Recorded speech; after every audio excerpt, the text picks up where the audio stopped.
Go ahead and get this little Friday chat party started. Hello, my dears. I am very excited about today's topic.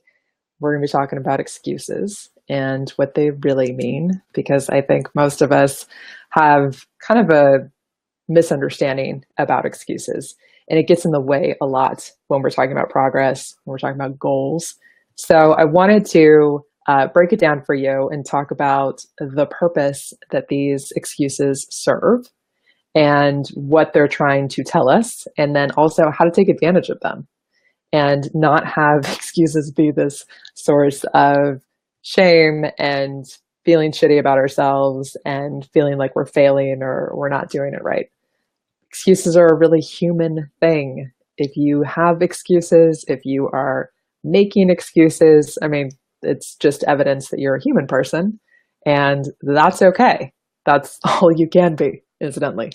So, anyhow, let's dive in to what we can do with excuses and how you can start to look at this differently and have it go better.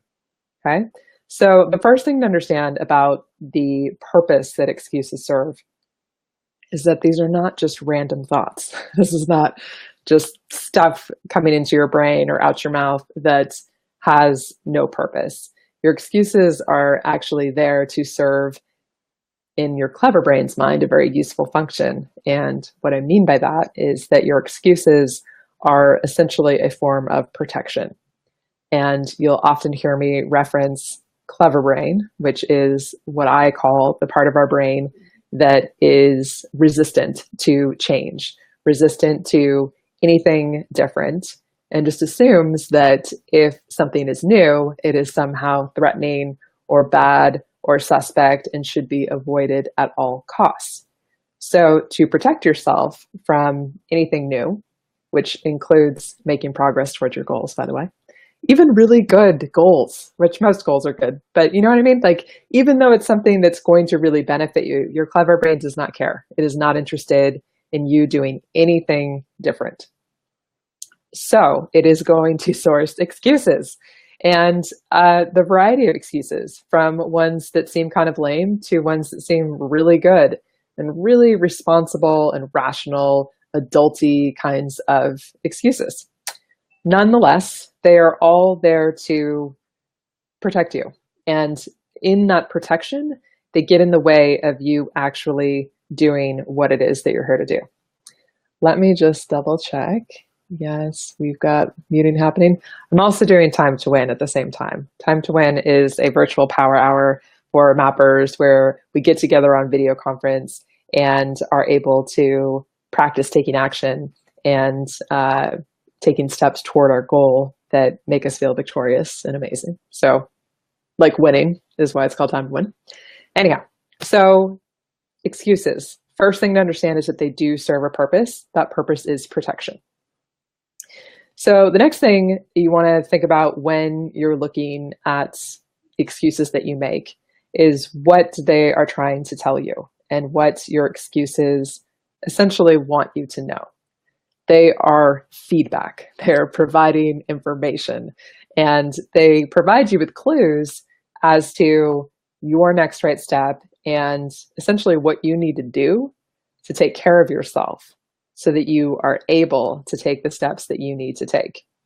And oftentimes our excuses have a lot of history and a lot of baggage and a lot of story based on things that have happened to us in the past, that again sound very credible and very much show up like evidence that we aren't good enough, that we shouldn't do whatever it is that we think we want to do, that we're not ready, that we need to research more, that we need to take more time, that maybe we're just not the kind of person that's capable of doing these types of things. Like, your clever brain, I call clever for good reason. So when you are noticing the excuse that's coming up, I want you to be curious. This is going to sound woo-woo, and that's fine, because maybe it is. But if you consider thinking, like, what is it that that excuse wants you to know? What is it that it is trying to protect you from? And essentially start having a bit of a conversation with their excuse. Meg, oh, Thank you so much. She brought up a really good point. And for her, excuses can show up like evidence, like, this is why you can't have this. Totally. And P.S., I would love to know what this is for you, like what it is that you can't have, because that is classic clever brain messaging, and it's designed to shame you. There's a lot of shaminess around excuses, and unfortunately, I also see other coaches, and I'm not just talking about coaches who do the kinds of things I do, but I come from a very athletic background and a pretty masculine, sometimes militaristic background, as it were. And there was a lot of disgust associated with excuses and the word excuses. They were not to be tolerated. It was a sign of weakness and a sign that there was something wrong with you.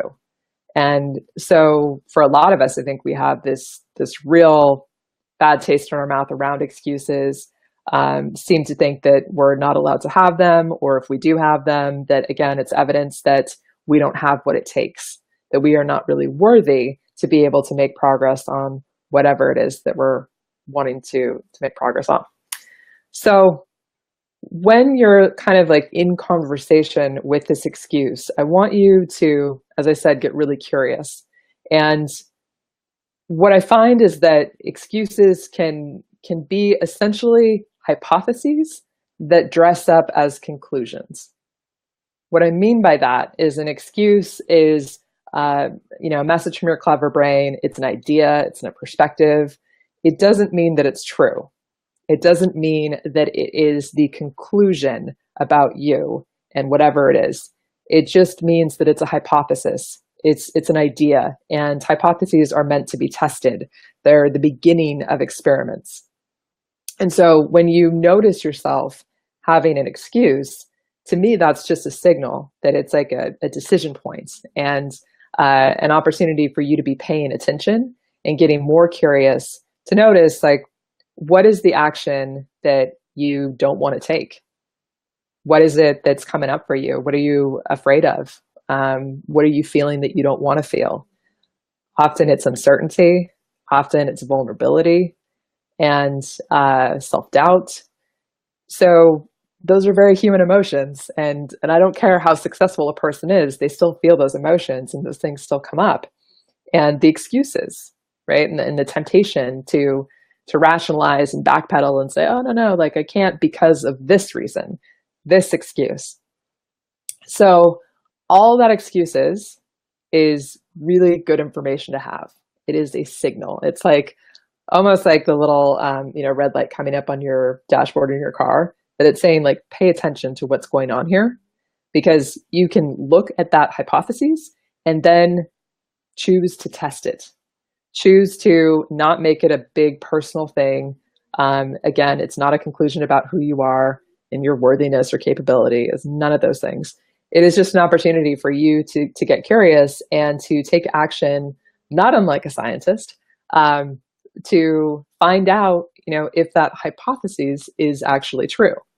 And there's a little, I don't want to say trick or game that I play with myself, but it's a thing that I do. And it helps me when I notice that I'm having an excuse and I'm having resistance about it. And so what I'll do is take inspiration from the brilliant Byron Katie. Those of you watching have not heard of Byron Katie and the work, which is her greatest contribution of her career in terms of providing a very simple structure for us to question any thoughts that feels shitty, essentially. So one of the things we can do is look at whatever the excuse is and look for evidence that supports that hypothesis, and then also look for evidence that counters it. So I'm going to use an example of really common excuse. I don't know how. Lord, I hear this one so much because so often we get confused in thinking that we need to know how to do something, that we need to know how to reach a goal. We need to know how it's going to go for us to get started and for us to make meaningful progress. And we don't. I mean, I talk all the time with clients about how you can drive by your headlights and just see what's right in front of you and what your next right step is. And that's enough for you to be able to keep going and to make it further than you ever made it before, just by staying focused on your next right step. So excuse, I don't know how, really, really common. So when we look at, let's look at that hypothesis and then 3 things that could support that. So for example, 3 reasons that you don't know how, that you say haven't done this before, that you may have failed in the past, or this is not an area that you are strong in, you feel vulnerable or kind of out of your depth. Your clever brain is going to argue that those are very reasonable sounding reasons why you do not know how to do something and therefore should not do it. Like, go sit down, do not talk, abort mission, essentially. And then let's look at turning that around and 3 reasons why you do know how. So again, looking at that next step, like, you know where you could start Googling, or even just a phrase, like anything that can give you a foothold to start toward whatever it is that you don't know how to do. You probably know someone that you could ask, somebody that may know more than you do about whatever it is that you're going after, who may have some direct experience. Also, it's crazy, right? But you have a person in your life who does these weird Facebook Live things on Fridays, who's a progress coach, and this is like my area of expertise.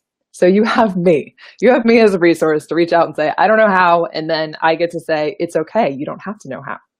That excuse of I don't know how doesn't stand when you start to experiment with it, when you start to turn it around and flip it over and just come back to the present moment and what your next right step is.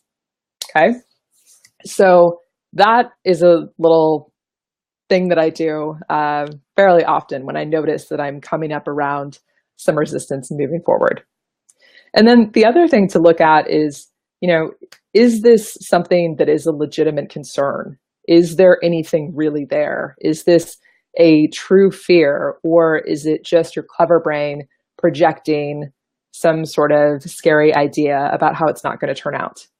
Often just taking a minute to look at it and to sort of step back into your adult self is enough to be able to then be like, all right, now let's focus on the next right step and how to move forward. Okay, Meg, you're saying, I love that I don't need to know how to move forward. No, I know it's the best, right? Like, you don't need to know. I promise you. I've created an entire business and taken a whole other like giant left turn down a very unknown road in my own life. And I didn't know how. And I just was willing to show up and just try to do whatever my next right step was on that day. And I've seen this time and time again with those that I work with, like, you really do not need to know how. And often I think too, we can have such limited ideas of what that how might look like. And that as we start taking action and we move forward, then the how starts to show up, and it starts to come in the form of people who we meet, or supporters that come forward, opportunities that we didn't expect, ideas that come when you're just in the shower, trying to fall asleep at night. Like, the things that you need will appear if you are willing just to make the commitment to yourself that you're going to show up and you're going to take your next right steps. You're going to experiment with whatever it is that you want to go after and just keep going. I mean, it's really, there's something huge in just deciding that you are not going to give up, and you are not going to allow the excuses and all of the clever manipulations of your clever brain to be enough to have you give up on yourself and what it is that you really want.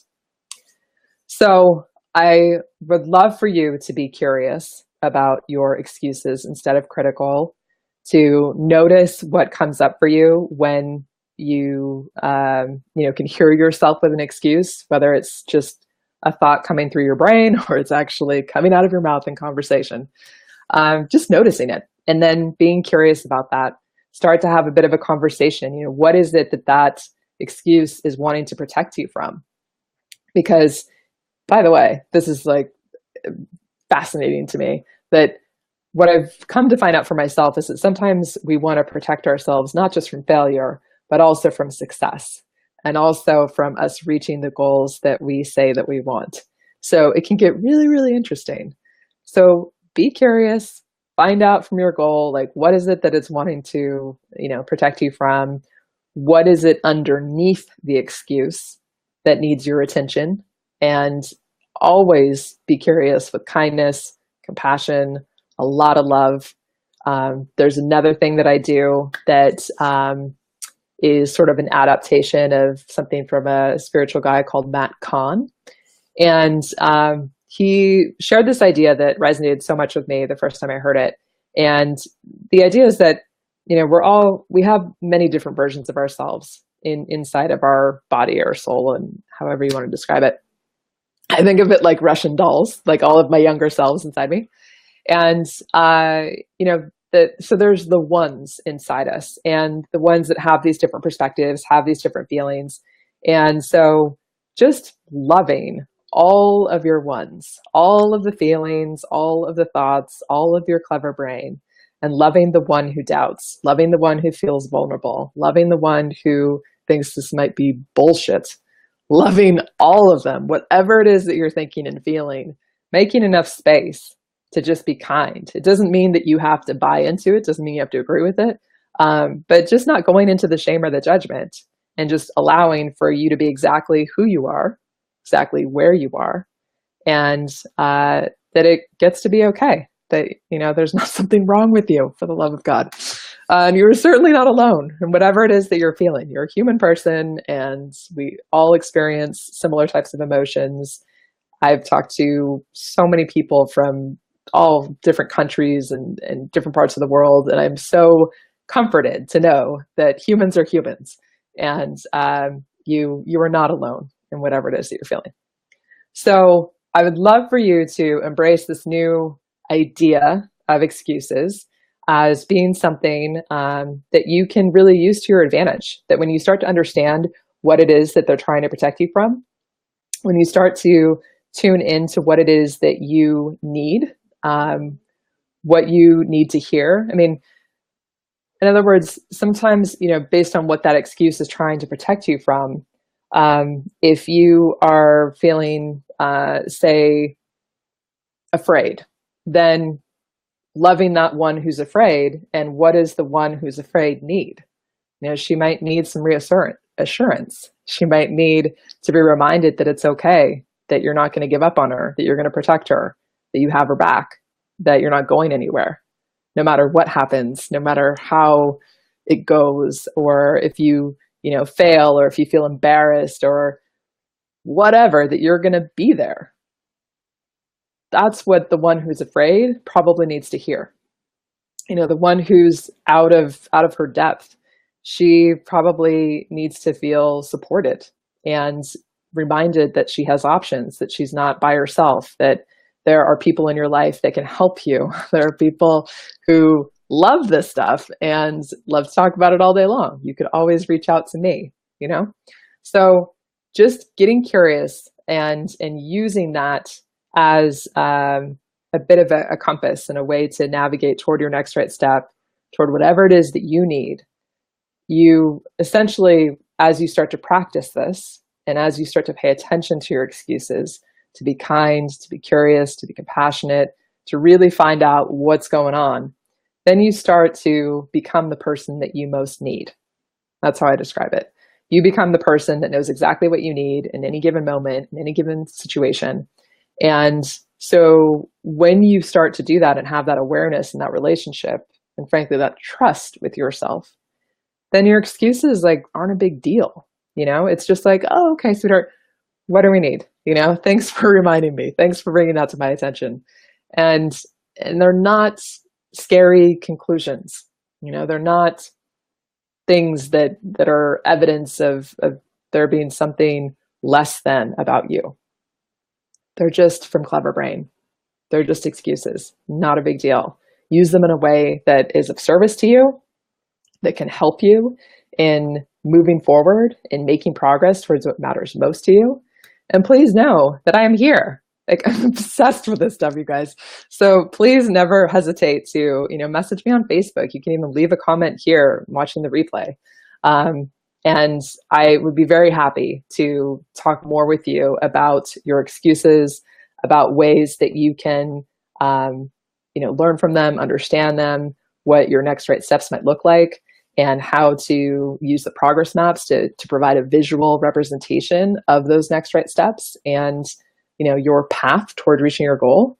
Like, I love that. That's my catnip. So please reach out. Be happy to hear more.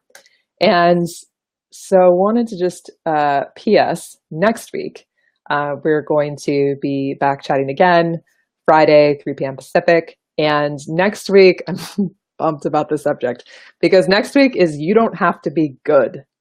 This phrase, which I was reminded of recently, it's from a Mary Oliver poem.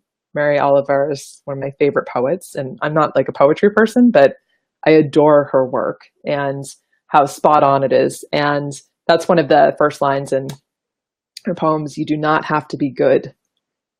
When it comes to goals, I think we can operate in this sort of paradigm where there's us being good and us being bad, and that we need to be good. We need to be on our best behavior to be able to make progress and to sustain it. Or we need to be good at something to do it. And neither of those things are required, actually. That is more clever brain cleverness. So you'll start to pick up on these patterns and all the things that get in the way of you getting what it is that you most want. And the good news is they're not even real things. They're just clever. Okay? So great to be with you, my loves. Meg, thanks so much for your comments and for sharing. I really appreciate that. And I'm excited to be able to answer any questions that come up for you guys and see you next week, next Friday. We're going to talk about how you don't have to be good. Isn't that such good news? All right, dears. I will see you then.